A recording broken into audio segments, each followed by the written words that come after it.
Okay, to make pizza dough, we have a couple of ingredients here. First, we have a teaspoon of kosher salt, a half a teaspoon of garlic powder, along with a half a teaspoon of Italian seasonings. We have 1 teaspoon of active dry yeast, 1 tablespoon of brown sugar, and 1 tablespoon of instant non-fat dry milk.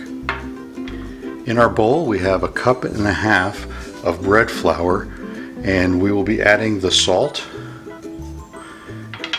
and the garlic powder and Italian seasonings to that. The other ingredients will go into a cup,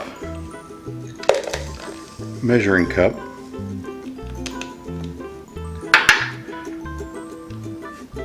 and we will add approximately 3/4 of a cup of warm water. I'll be right back. With the warm water and the yeast, brown sugar, and powdered milk, we'll stir that up so that we can get that to incorporate and soften the active dry yeast before we add it to our bread, salt, garlic powder, and Italian seasonings mixture. This is going to take approximately 5 minutes for the yeast to start to rise. Okay, you can tell that the yeast is getting soft and starting to work by feeding on those sugars in there, and you see some foam on there on the top. Now we're going to add a tablespoon of olive oil. Extra virgin olive oil is my preferred olive oil for it.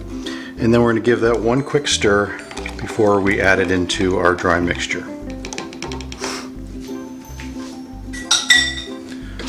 Close this down, lock it, just start it really slow in the beginning as we pour and incorporate our wet into the dry ingredients.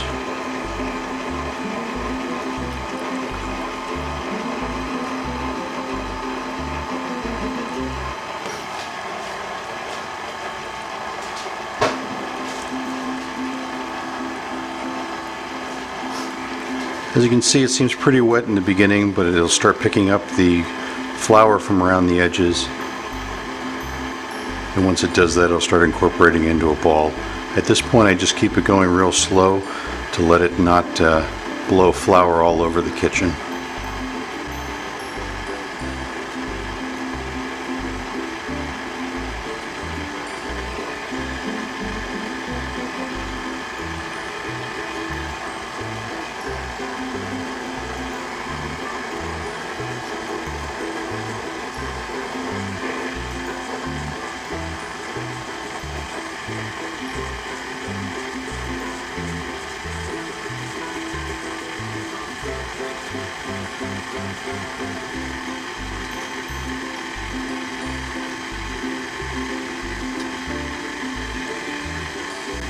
As you can see, the dough is getting kind of sticky in there, which means there's too much water added, which is okay. It's better to be a little bit wet than it is to be dry. So what we do is just take a couple of teaspoons of bread flour and just sprinkle them around the outer edges. Probably 3 or 4 are going to work for today's batch. We'd rather keep it a little bit on the wet side than on the dry side.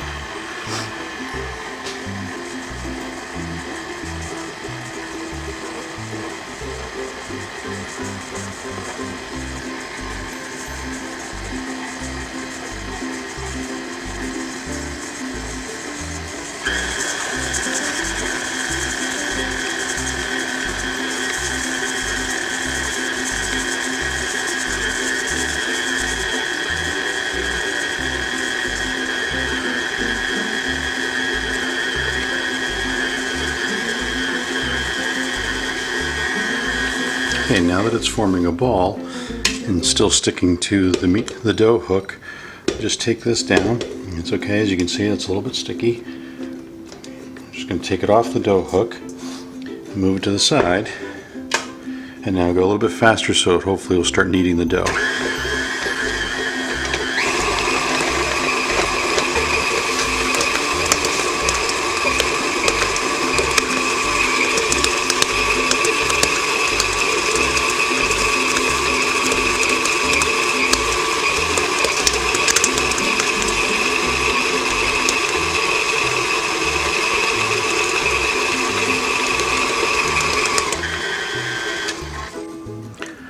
Okay, what we're looking for is a smooth dough. And what we'll do is we'll take this out and we'll finish it up on the countertop. Okay, so I put a little bit of bread flour on the table, and now I'm just going to finish up by kneading. All you got to do is fold it over onto itself and push it down. And what you start noticing is that it's going to incorporate some of that flour, and some of it's going to not take in any.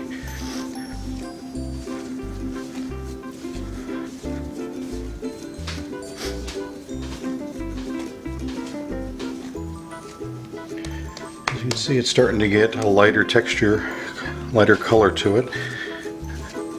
And what we're really doing is working the gluten here by stretching it so that our dough will be nice and airy once the yeast acts on it, and it will give us a wonderful pizza crust. So this is almost done taking in all the flour that it can take, and you'll start noticing the feel will change a bit as it takes in that flour.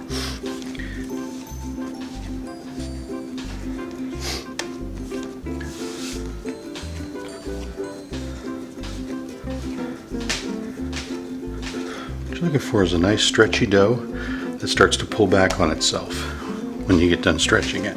So we're almost getting there.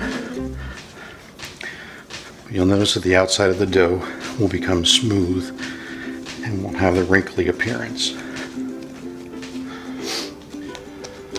Okay, this is getting there. So now what we're going to do is we're going to form it into a ball. What we're going to do is scrape down the sides with our hands, and basically it's going to tuck underneath the dough. What it's going to do is it's going to give us a nice formed ball that we can then put into a bowl for it to rise.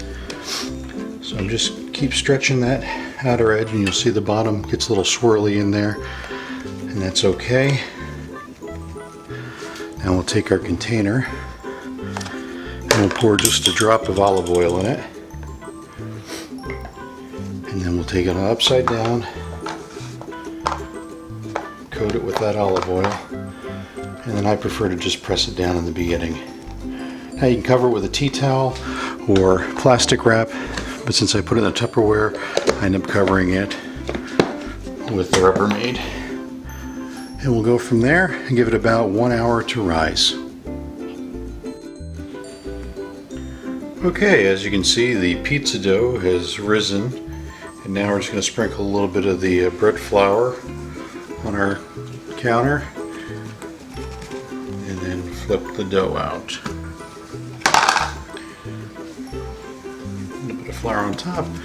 Then we're just going to push it down with our fingers and start kneading it out. Different people do different things. Obviously, you see the pizzeria folks flipping it up in the air. I prefer to just push it out, make a nice thin crust pizza. Just use your fingertips and the heels of your hands to stretch it out and go from the middle to the outside edge of the pizza dough so that you can not have too thin of a crust underneath. This amount of dough will make a thin crust 16-inch diameter pizza, which is your standard size pizza dough. Okay, as you can see, it's starting to form into a nice circle. So now we're going to take this dough and we'll transfer it onto our pizza pan. Once on the pizza pan, then we're just going to continue to stretch it out so we can form a nice crust around the sides.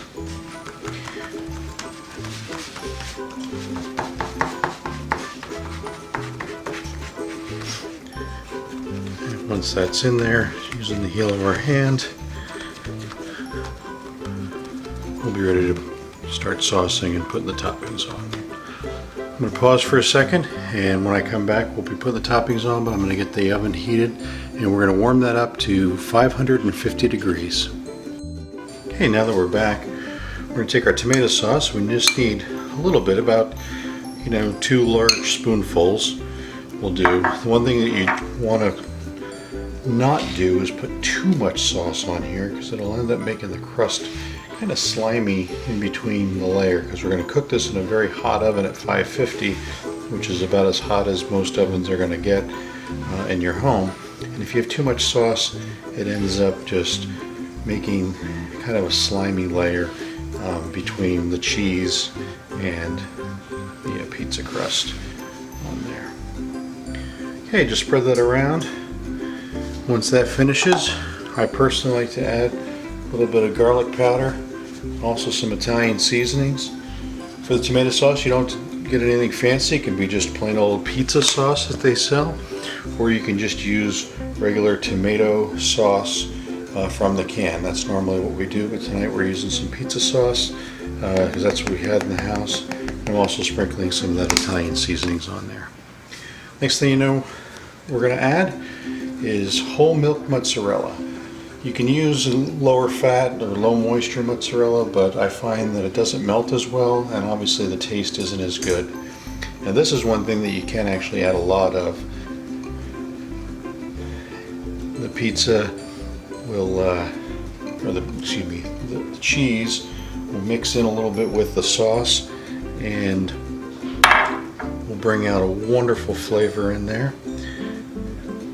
Now the next thing we're going to add is some real Parmesan cheese. Don't use that stuff that's in the green container. And what this is going to do is it's going to add a little bit of saltiness to the cheese, but it's also going to darken up the cheese, so you're going to get some dark spots in the cheese that are going to add some flavor to it. But once you plane this on a good amount, then we'll be ready to go in the oven.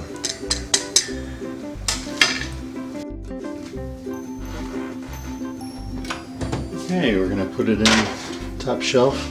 Normally I would raise it all the way up, but for video purposes, we're just going to have it on the bottom, or lower.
Sometimes I'm gonna take it out.